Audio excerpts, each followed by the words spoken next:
Oh, Bet, you are the wind beneath my wings. My buster sense is tingling. Greetings, ERod, I am Uatu, the Vulture. Another pivotal moment has befallen the Marvel Universe, as they are rebooting the Spider-Man franchise. So soon? With great power comes great responsibility. I guess I better have my say before Hollywood has its way with the rest of Spidey's rogues gallery. Action is my reward. In a world of uncertainty, where movie theaters are plagued by remakes and sequels, in a world where big budget movies can still suck, in this world we have the Blockbuster Buster.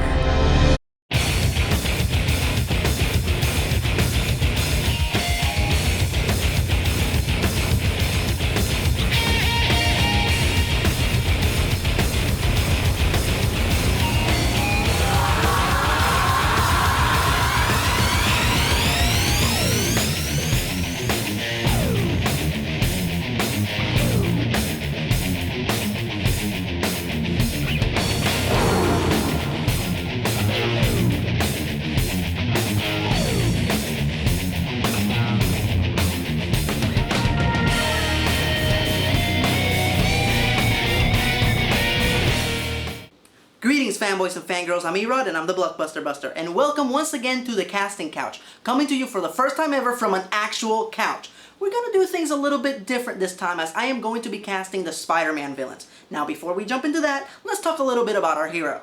Created by Stan Lee and Steve Ditko, Spider-Man holds the distinction of being the first middle-class teenage superhero who was not a sidekick.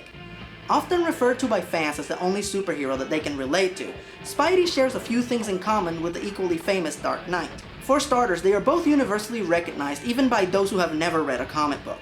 They also share the distinguished honor of being the only two superheroes whose film adaptations are among the top 10 highest grossing movies of all time. And last but not least, they both have the most diverse and versatile rogues gallery in all of comics. Now before we get going, I just want to make it clear that I'm not here to recast the Green Goblin, Dr. Octopus, or the Sandman, as I feel that those three roles were expertly casted, and I would love to see those three actors come back and play those characters one more time. With that said, I will make one exception, because there is one villain that needs an emergency recast, and that is Eddie Brock, better known as Venom. For those of you who don't know, Venom is Spider-Man gone wrong. He started out as an alien symbiote who bonded with Spider-Man, but when the symbiote started to corrupt and influence Spidey, our hero quickly broke the bond. But the symbiote quickly found the perfect host, freelance reporter Eddie Brock, who hates Peter Parker almost as much as he hates Spider-Man.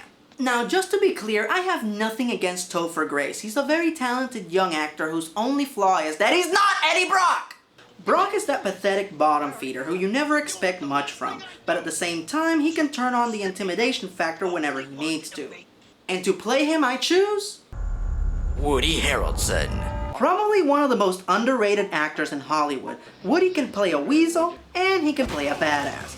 But more importantly, he can feel the most important prerequisite to playing Venom. He can go from normal to psycho in 3/8 of a second. Don't believe me? Just watch Natural Born Killers, and I guarantee you'll see a guy you don't want to run into in a dark alley. Come here, big fella. Just gonna take a little off the top. Oh shit, now that's 10 points on the BMF meter. Alright, now that that's out of the way, let's dive into some of the villains that we haven't seen yet. Let's start with a classic 60s villain. Let's start with Adrian Toomes, aka The Vulture. formerly a World War II Air Force vet turned aeronautical engineer. Adrian spent most of his life designing and perfecting a flight harness to aid soldiers in the battlefield, until he was betrayed by his business partner. And thus, he wears the harness in a never-ending revenge spree as the Vulture. Toomes is the polar opposite of Spider-Man. He is an uptight, paranoid old codger who holds a grudge, but has a very theatrical and overdramatic way of speaking. You will announce to the world that Adrian Toomes is the genius behind tech flight. And who better to play an over-the-top, well-spoken character than Ben Kingsley. The classically trained Ben Kingsley's resume speaks for itself, turning in top-notch performances like in Suspect Zero and Death and the Maiden. But he can also achieve the whimsy of Toomes, as demonstrated in Without a Clue, where he plays a very frustrated and underappreciated Dr. Watson. John Watson, the crime doctor. Crime doctor? Never heard of him.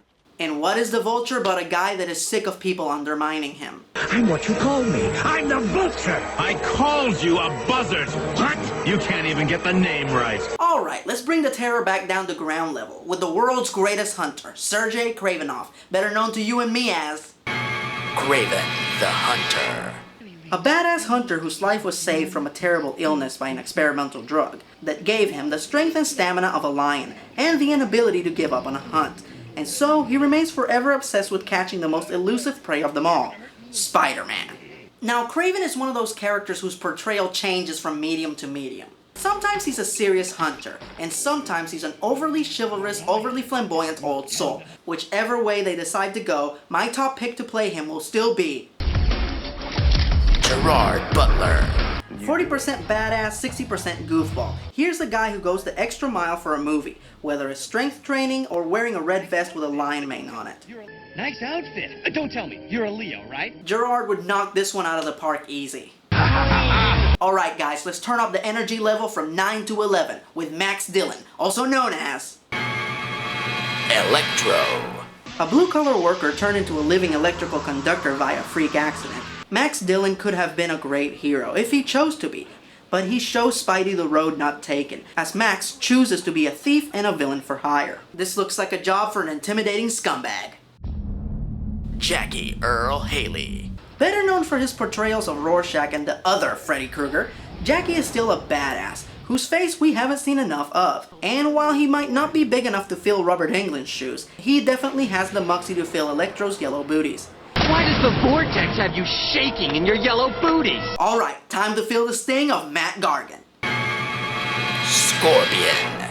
A washed-up errand boy turned supervillain by J. Jonah Jameson in order to fight Spider-Man, Gargan still remains a short-sighted loser in spite of all of his power. Stop it!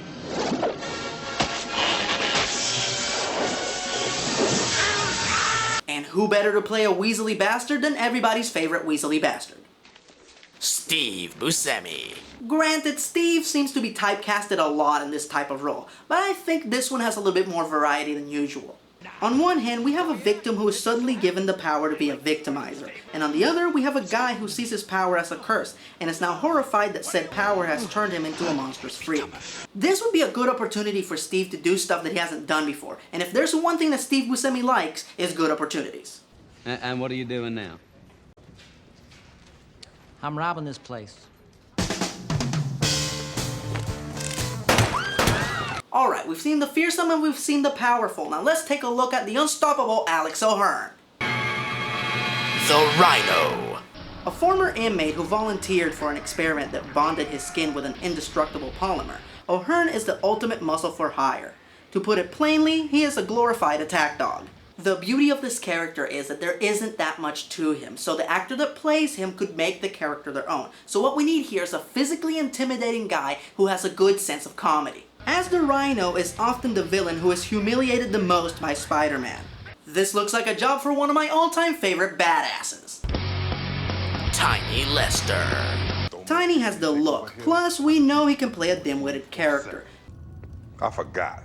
Maybe this will help you remember? But he has two nearly untapped weapons in his arsenal. For starters, he can be a very intense dramatic actor when he is allowed to be. And he is actually very eloquent and well-spoken.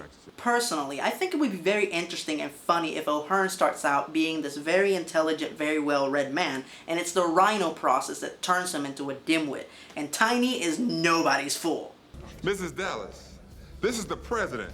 On behalf of the Federation, I would like to thank you. Please, that doesn't even sound like him. The president's an idiot, and you don't sound like an idiot. Alright, it's time for one of my all-time favorite Spidey villains, the Master of Mystery, Quentin Beck.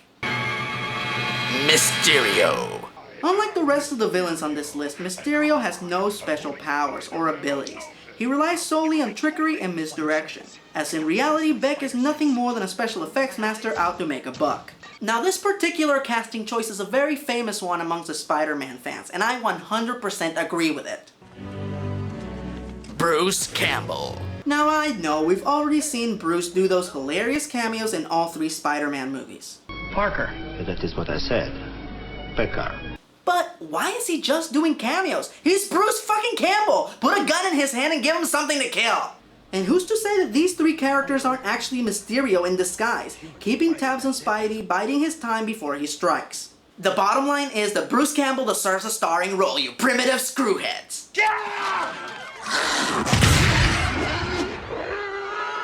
Alright, we've seen enough mayhem and destruction in this list. Let's make things a little sexier with Miss Felicia Hardy. The Black Cat. Even though she's mostly known for being a superhero, initially the Black Cat was a villain. Felicia trained her body to perfection, and thus she became a cat burglar. Later, for reasons that are too convoluted to explain, she managed to get super strength and agility. In the animated series from the 90s, this was quickly explained by saying that she had taken a new version of the super soldier serum. Unlike the rest of Spider-Man's love interest, the Black Cat is the only one who is an absolute equal to him with or without the mask. Goodbye. Hello. For a minute, it looked like you forgot I was here. So what we need is a blonde bombshell who's tough, playful, and has good comedic timing. Because if there is one thing that the Black Cat and Spider-Man love to do is dish out one-liners. Oh, you better not get your goop in my hair. Don't worry, it comes off with ice or peanut butter. Lovely. So my choice to play her would be... Jamie Priestley. Now here's every fanboy's dream. A buxom beauty who can actually take a joke.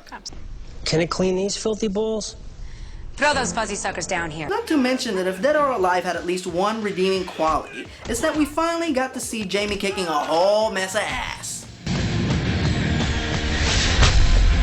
Now that's one wave of destruction that's easy on the eyes. Alright, that's enough beauty. Let's look at the Beast. And this is a Beast whose mask has been worn by many men, but ultimately, we all know him as... the Hobgoblin.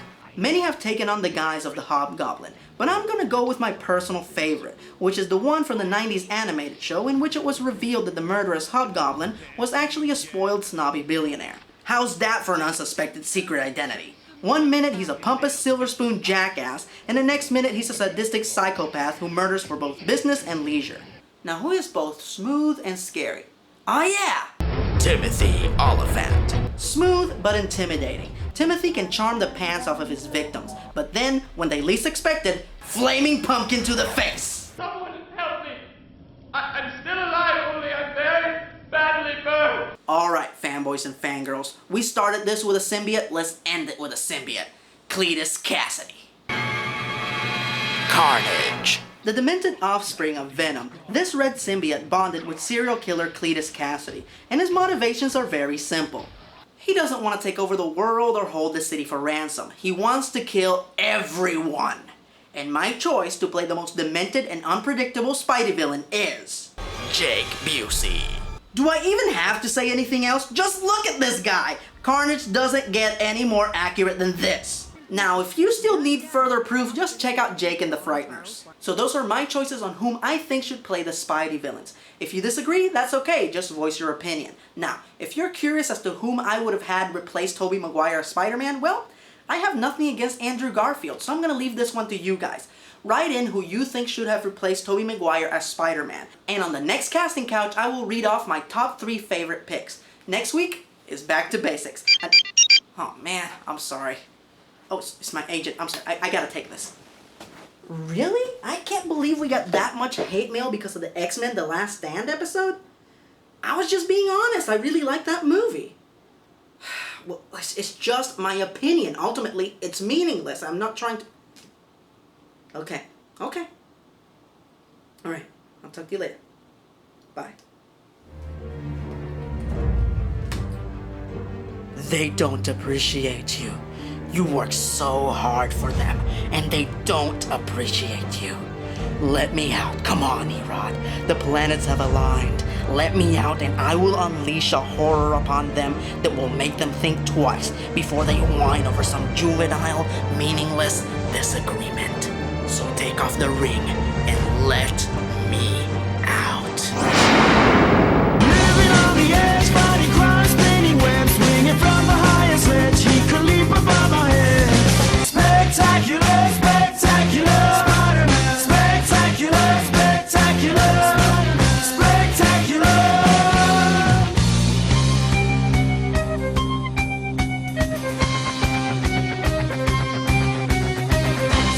Check out my website, suckers!